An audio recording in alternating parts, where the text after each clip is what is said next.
I stared at the test results in disbelief, my hands trembling. Eli's blood type was AB. How could that be possible when both Nolan and I had type O? The implications were staggering, and I felt my world starting to crumble. "There must be some mistake," I said, my voice barely above a whisper as I faced the stern-faced doctor. "Eli's blood type can't be AB. That's not possible." The doctor shook his head solemnly.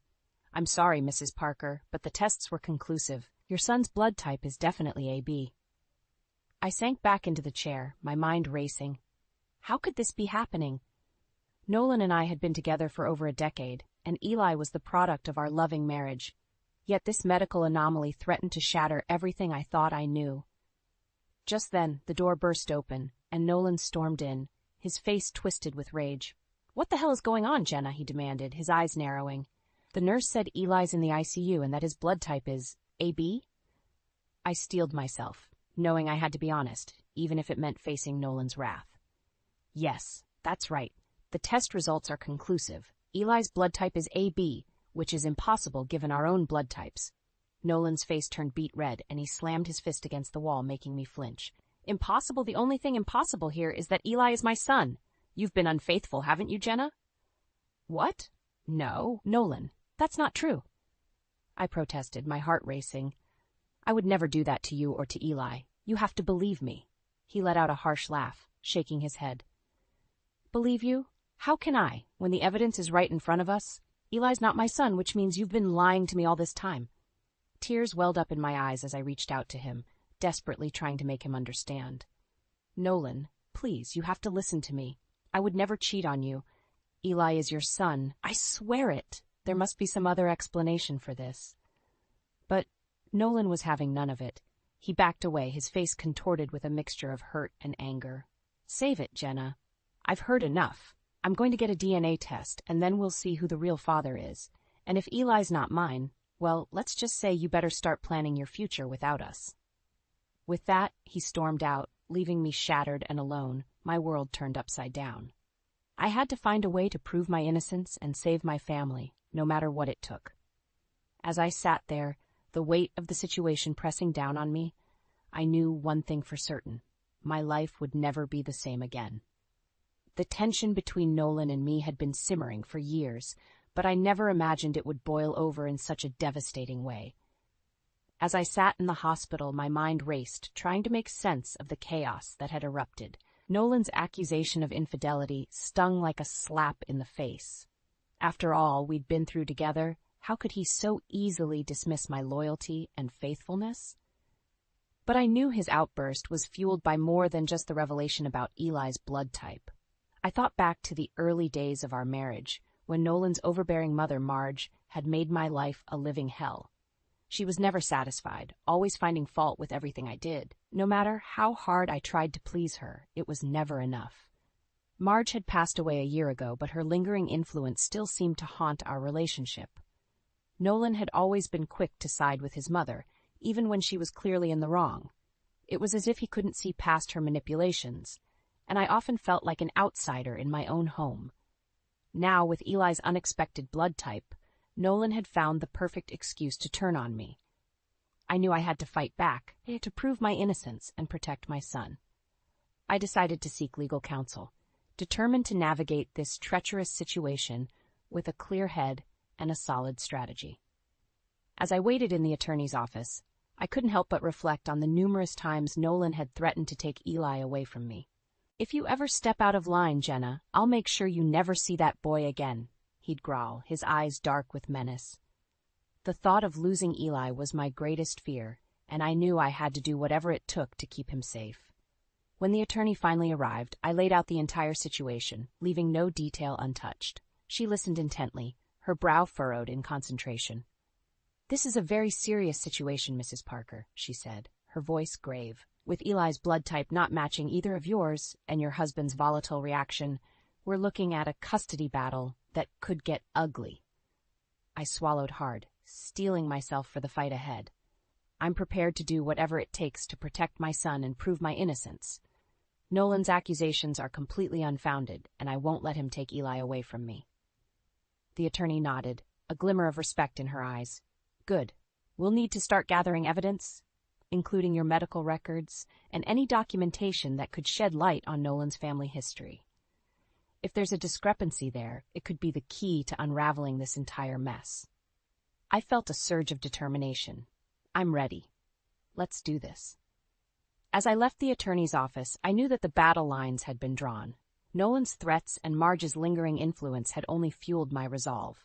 I would fight tooth and nail to keep my family together, no matter the cost. The drive home from the attorney's office was filled with a sense of urgency and determination.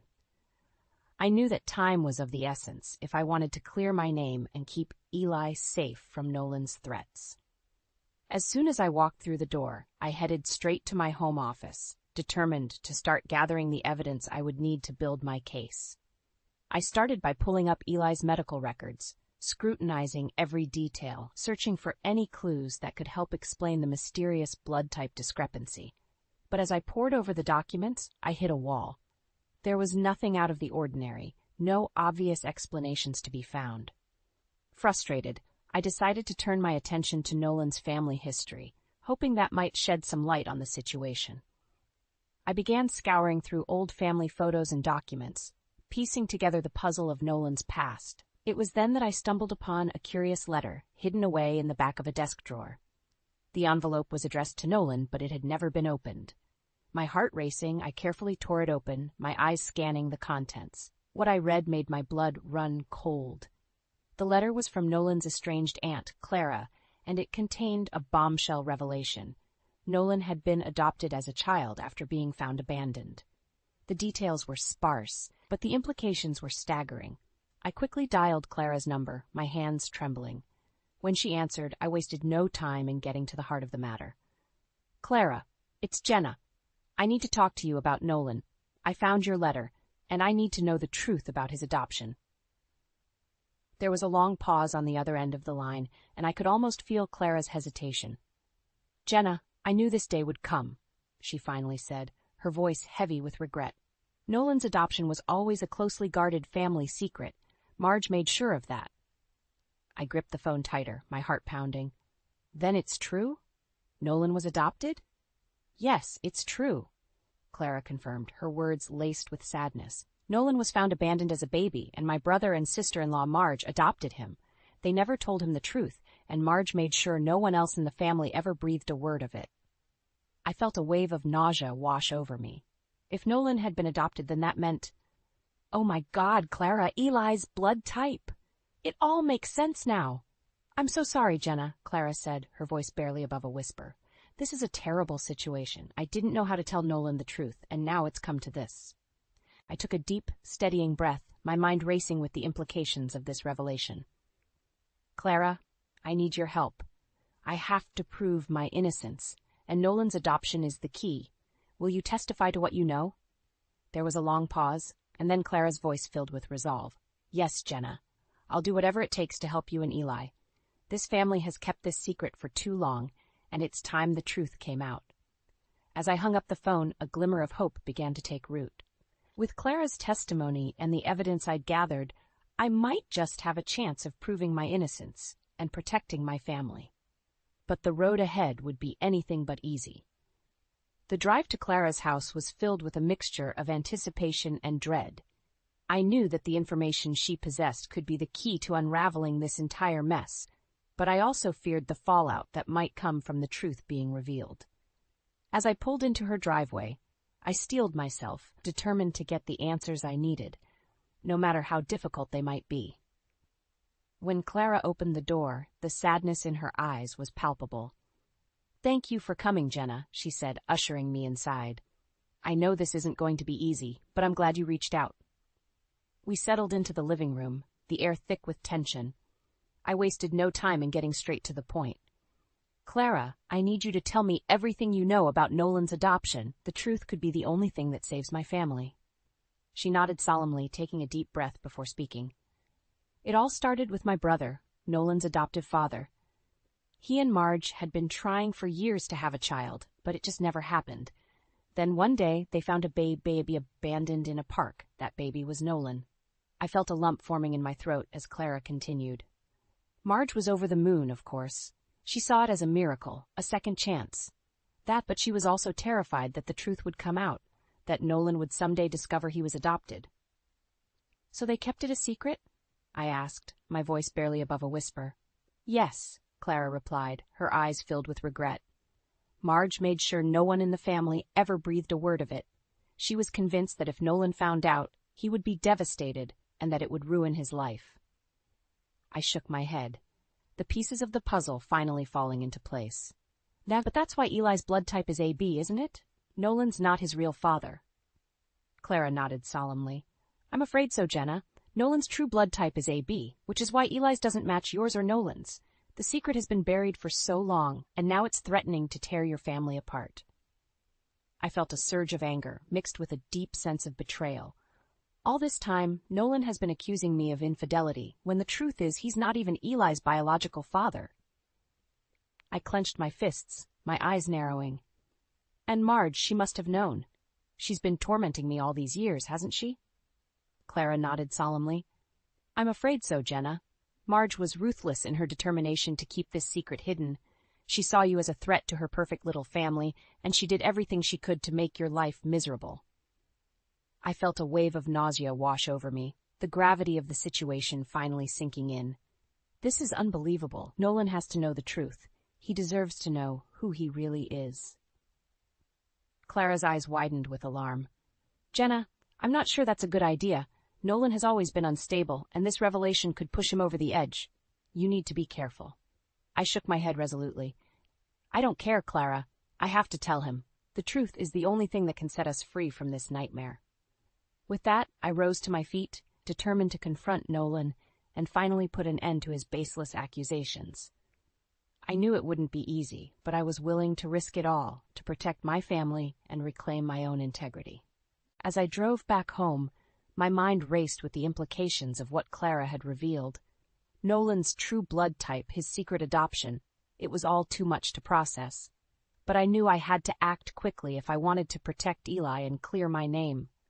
I pulled into the driveway, steeling myself for the confrontation that was to come. Nolan was waiting for me, his eyes narrowed with suspicion. "Where have you been, Jenna?" he demanded, his voice dripping with accusation. "I've been trying to reach you all afternoon." I took a deep breath, forcing myself to remain calm.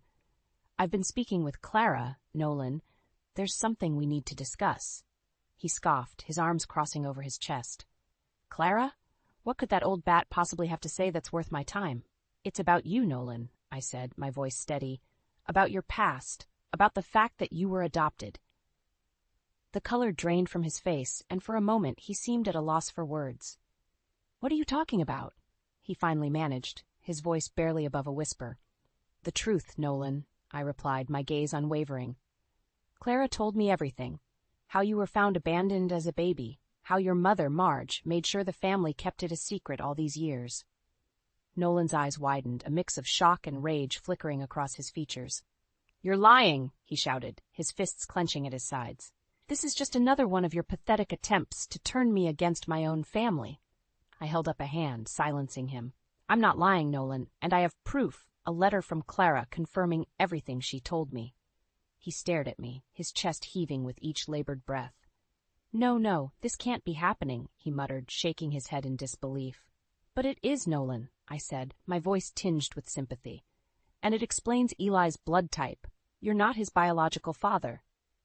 The realization hit him like a punch to the gut, and he staggered backward, his face contorted with anguish. You cheated on me," he gasped, his eyes wild with accusation. "This is all your fault." I shook my head, refusing to back down. "No, Nolan, Eli is your son, but not biologically. You were adopted, and that's why your blood types don't match." He stared at me for a long, tense moment, his breathing ragged. Then, without warning, he lunged forward, his hands closing around my throat. "You bitch!"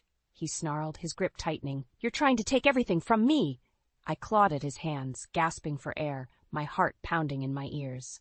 Just then, the door burst open, and a group of people rushed in. A mediator, a court-appointed guardian, and my attorney. "That's enough, Mr. Parker," the mediator said, her voice firm and commanding. "Let go of your wife, and we can discuss this like civilized adults." Nolan's grip loosened, and he backed away, his chest heaving. I coughed and sputtered, my hands trembling. What is the meaning of this? Nolan demanded, his eyes darting between the gathered group. We're here to help, Nolan, I said, my voice hoarse. I've arranged a mediated meeting so we can discuss Eli's future and resolve this situation in a constructive way. Nolan's eyes narrowed, his expression twisted with suspicion. You're up to something, Jenna. I can see it in your eyes. I met his gaze, my own eyes steely with determination. Yes, Nolan. I'm going to prove my innocence and protect my family, no matter what it takes. The mediated meeting was tense from the moment we all gathered in the conference room.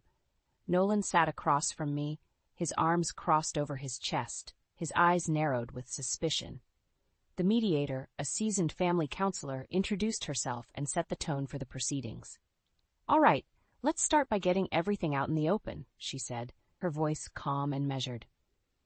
Jenna, you've requested this meeting to discuss some important matters regarding your son, Eli. Would you like to begin? I took a deep breath, steeling myself for the confrontation that was to come. Yes, thank you, I replied, my gaze locked with Nolan's. As you all know, Eli's recent hospitalization revealed a concerning discrepancy in his blood type. It's come to my attention that Nolan was actually adopted as a child and that his true blood type is AB.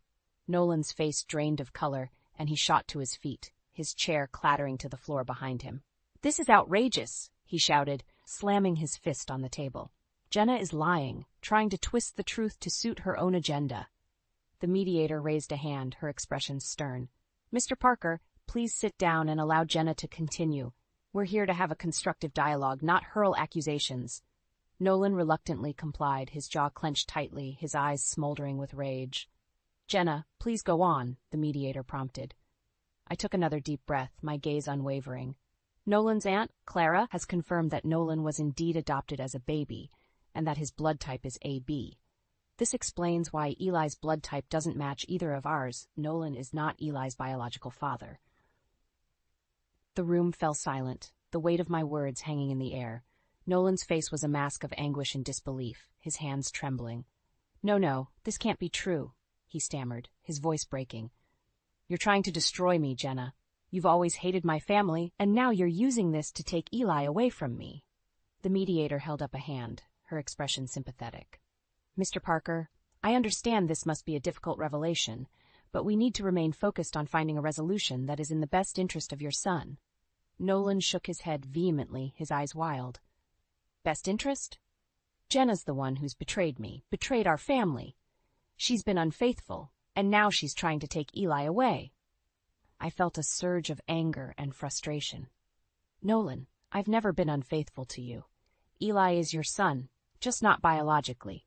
Your own family has been keeping this secret from you all these years, and I'm trying to bring the truth to light for all of our sakes. The mediator nodded, her gaze shifting between us. Clearly, there are deeper issues at play here that need to be addressed. Jenna, you mentioned having evidence to support your claims. Would you be willing to share that with us? I reached into my bag and pulled out the letter from Clara, handing it to the mediator. This letter from Nolan's aunt, Clara, confirms his adoption and the fact that his blood type is AB. It's the proof I've been searching for to clear my name and protect my family. The mediator scanned the letter, her brow furrowing in concentration. Nolan watched, his face a mask of anguish and disbelief, as the truth of his past unraveled before him. This appears to be a legitimate document, the mediator finally said, her voice grave. Mr. Parker, I'm afraid the evidence presented here does substantiate Jenna's claims. Nolan's world seemed to crumble before my eyes, his carefully constructed reality shattered beyond repair. As he sat there, his body shaking with a mix of emotions, I knew that the tide had finally turned in my favor. The aftermath of the mediated meeting was nothing short of explosive. Nolan, reeling from the revelation of his adoption and the truth about Eli's paternity, had spiraled into a state of emotional turmoil. As the mediator's words sank in, his face contorted with a mix of anguish and rage. He pushed himself away from the table, his chair clattering to the floor as he paced the room like a caged animal. This can't be happening, he muttered, his hands trembling. It's all a lie, a conspiracy to destroy me. The mediator tried to interject, her voice calm and measured, but Nolan cut her off with a vicious swipe of his hand. No, you listen to me, he shouted, his eyes wild. Jenna has been unfaithful, and she's using this nonsense about my adoption to take Eli away from me. I felt a surge of anger and frustration, but I forced myself to remain composed. Nolan, please, I pleaded, my voice steady. This isn't about taking Eli away from you. It's about protecting him and our family from the truth you've been hiding all these years. Nolan's gaze locked with mine, his expression contorted with a mix of hurt and betrayal. Protecting him? He spat. You're the one who's been lying, Jenna. You've betrayed me, and now you want to take everything I have. The mediator intervened, her voice firm. Mr. Parker, I understand this is an extremely difficult situation, but we need to remain focused on the best interests of your son. Attacking your wife is not going to solve anything. Nolan's nostrils flared, and for a moment I thought he might lash out again. But then something seemed to shift in his demeanor, and he slumped back into his chair, his head in his hands. This can't be happening, he murmured, his voice barely above a whisper. My whole life has been a lie. I felt a twinge of sympathy, despite everything that had happened. Nolan, I know this is hard, but we need to find a way to move forward for Eli's sake. He lifted his head, his eyes filled with anguish. Move forward? How can I, when everything I thought I knew has been ripped away from me? The mediator leaned forward, her expression grave. Mr. Parker, I understand your pain, but the well-being of your son must be the priority here. Jenna has presented evidence that casts serious doubt on your biological relationship to Eli. We need to explore options that will ensure his stability and safety. Nolan's gaze darted between the mediator and me, his expression shifting from despair to rage. Stability and safety? You think I'm going to let Jenna take my son away from me? I steeled myself, knowing that the battle was far from over. Nolan, I'm not trying to take Eli away from you, but I need to ensure his well-being, and that means proving my innocence and getting full custody. Nolan's eyes narrowed, his lips curling into a snarl. Over my dead body, Jenna. I'll fight you tooth and nail, and I'll make sure you never see Eli again. The mediator tried to interject, but Nolan was having none of it. He pushed himself up from the table, his chair clattering to the floor once more. This is not over, he growled, his gaze fixed on me. I'll destroy you, Jenna, and I'll take everything you hold dear. With that, he stormed out of the room, leaving me trembling with a mix of fear and determination. I knew that the war had only just begun. The aftermath of the mediated meeting was nothing short of chaos. Nolan's emotional unraveling had shaken me to the core, and I knew that the legal battle ahead would be an uphill climb. But I was more determined than ever to protect Eli and secure our future, no matter the cost. In the days that followed, I filed for divorce in full custody of Eli, presenting the overwhelming evidence that had been uncovered. Nolan's erratic behavior and threats only served to bolster my case, and the court ruled firmly in my favor. As the judge delivered the verdict, I felt a weight lift from my shoulders. Eli would be safe, and Nolan's control over our lives had been shattered. The settlement was substantial, a testament to the emotional distress and defamation I had endured. With my newfound financial freedom, I was able to leave our old life behind and start anew.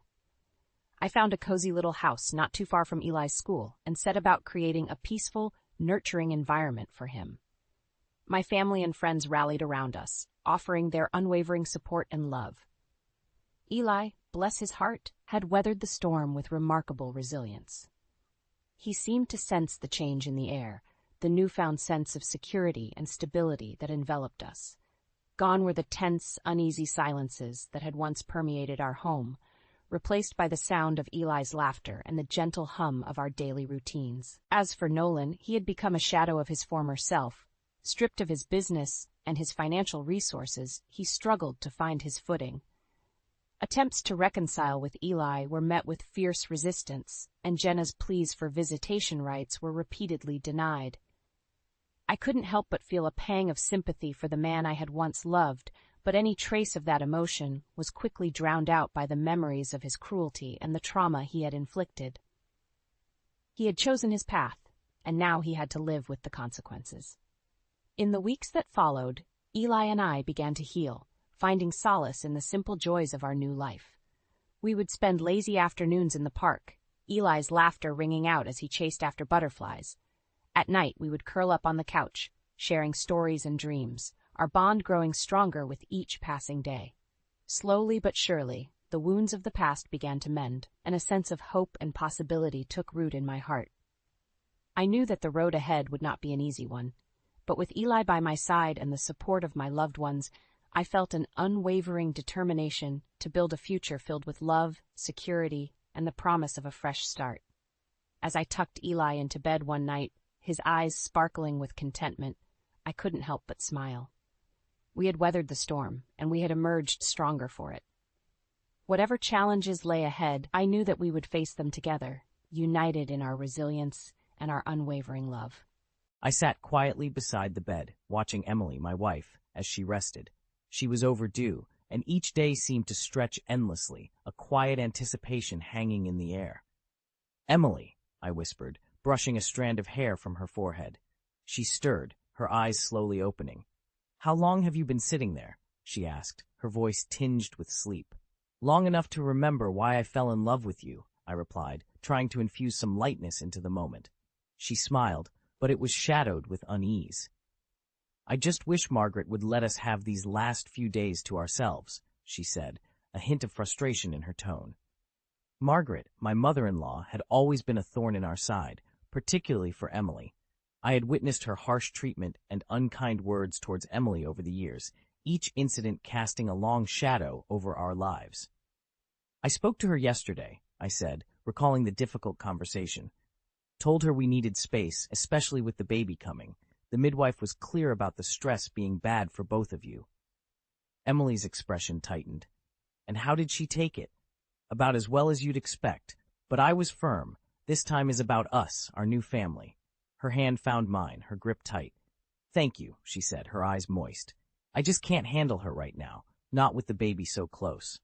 "I know," I reassured her, holding her hand firmly. "I'll take care of it." We sat together, the unspoken history of Margaret's behavior between us. From demeaning comments to more overt acts of hostility, the impact on Emily was profound. But in that moment, with the gentle morning light around us, I felt a renewed determination. I was ready to protect Emily and our soon-to-be-born child, no matter what it took. As Emily fell back into a light sleep, my thoughts were interrupted by the sound of a car outside. Peering through the window, my heart sank at the sight of Margaret's car in the driveway. She had come uninvited, as was her habit. Taking a deep breath, I stood up. It was time to confront what lay ahead. As I descended the stairs to confront Margaret, my mind raced back through the years, replaying the myriad of ways she had inflicted pain upon Emily. It was like flipping through a dark photo album, each memory a snapshot of cruelty. Emily was 16 when I first met her. Even then, Margaret's shadow loomed large over her life. I remember a high school dance where Emily's hair had been roughly chopped off, an uneven bob that she tried to hide under a hat. "Mom thought it would look better short," she had whispered to me, her eyes downcast. That was Margaret, always asserting control, even over Emily's appearance. The abuse wasn't just physical. It was the constant gaslighting, the relentless undermining of Emily's reality. Margaret, aided by David and Alex, would spin tales, weaving false narratives that left Emily questioning her own sanity. They were a united front against her, a family that seemed to relish in her confusion and pain. One particular incident stood out in my mind. It was a family dinner, a supposed celebration of Emily's promotion at work. Instead of congratulations, Margaret had spent the evening belittling Emily's achievements, comparing her unfavorably to Alex, the golden child. "You might have a fancy job, but Alex has real skills," she had said, her words dripping with disdain. It was more than just words.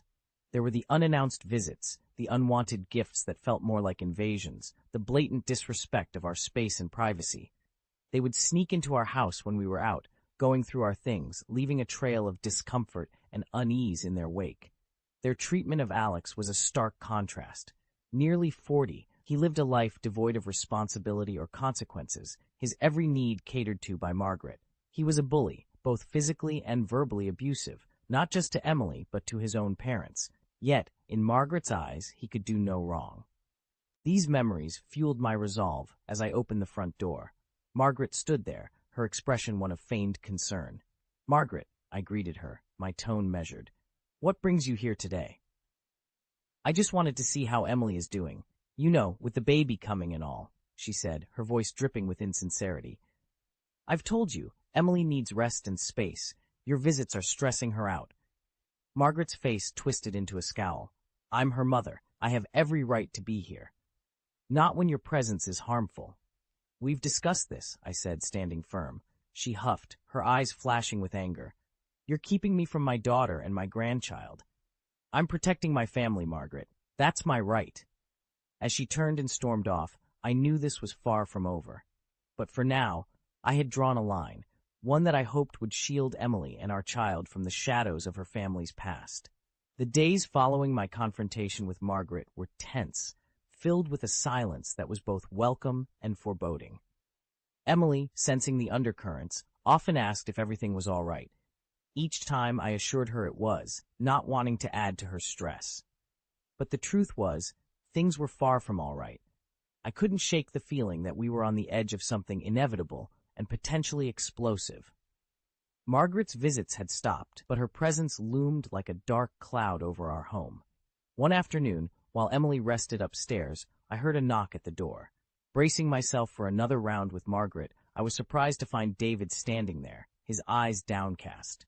Can we talk? He asked, his voice barely above a whisper. I nodded, leading him into the living room. The tension was palpable as he sat down, his hands fidgeting in his lap. It's about Alex, he began, his voice strained. Margaret doesn't see it, but he's out of control. I listened, my heart heavy, as David recounted recent incidents of Alex's aggression. He spoke of unprovoked outbursts, of physical altercations that left both him and Margaret bruised and shaken. It was a side of Alex I had seen glimpses of, but never to this extent. He needs help, David concluded, his eyes meeting mine. But Margaret won't hear of it. She says we're imagining things, that Alex is just spirited. The revelation was jarring, yet not entirely surprising. The family's denial of Alex's behavior, their refusal to acknowledge the damage he caused, was a pattern long established. I agree, he needs help, I said. But if Margaret won't see it... David nodded, a look of resignation on his face. I just thought you should know, for Emily's sake. After he left, I sat alone, processing the conversation. The situation was more complex than I had realized. It wasn't just Margaret's treatment of Emily. It was the entire family dynamic, a toxic environment that enabled and excused Alex's behavior. I knew then that protecting Emily and our child meant more than just keeping Margaret at bay. It meant acknowledging the brokenness of her family, and perhaps accepting that some fractures were beyond repair. That night, as I lay beside Emily, her hand resting on her swollen belly, I felt a resolve harden within me. Whatever it took, I would shield them from the storm that was brewing, even if it meant cutting ties with a family that was drowning in its own dysfunction.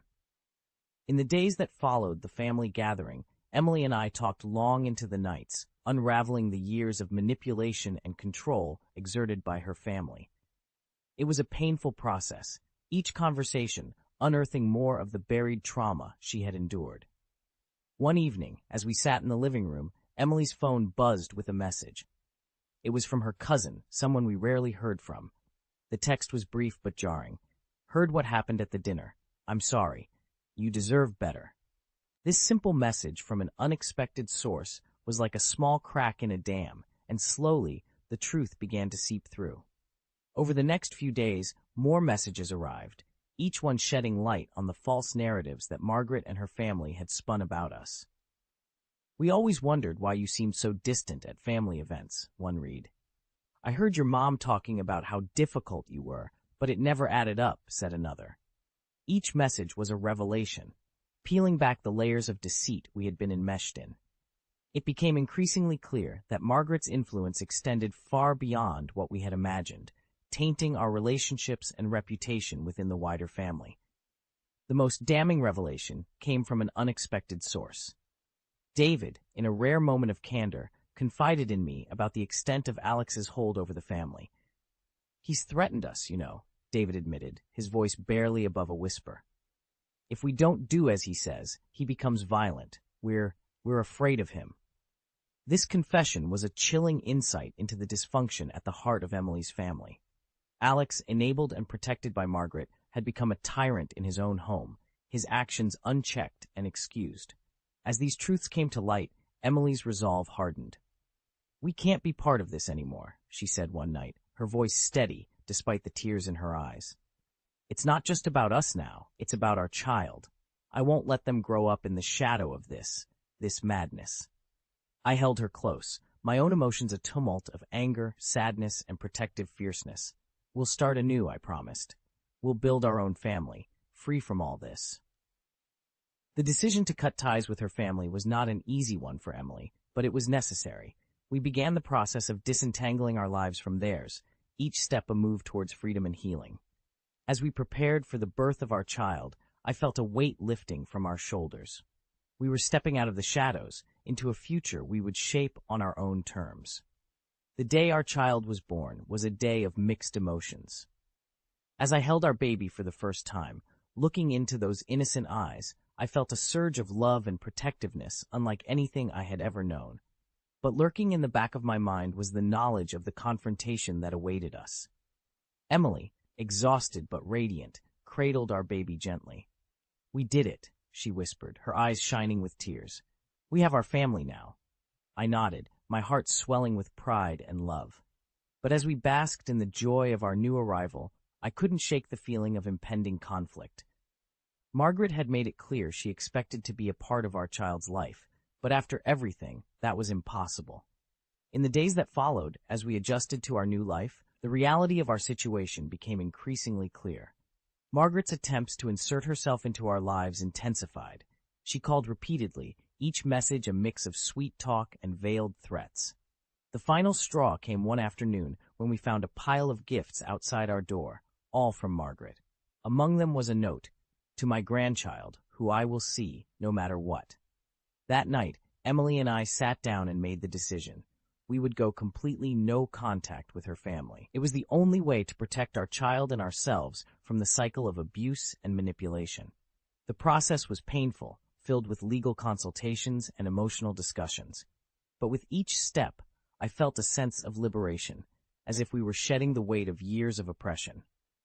As I watched Emily with our baby, her laughter free and unburdened, I knew we had made the right choice. We were starting anew, creating a family built on love, respect, and safety. Our journey was not without its challenges. There were moments of doubt, of fear that we had severed ties with the only family Emily had ever known. But in those moments, we found strength in each other and in the love we had for our child. We moved to a new home, a place untainted by the past. Here, in this space of our own making, we began to heal. Our child grew, surrounded by love and free from the shadows that had once loomed so large. In this new dawn, we found peace. We had stepped out of the darkness and into a future of our own choosing. Our family, though small, was a fortress against the turmoil we had left behind. As I looked at Emily and our child, I felt a profound sense of gratitude. We had weathered the storm, and in its wake, we had found something precious, a life of our own, filled with hope and endless possibilities.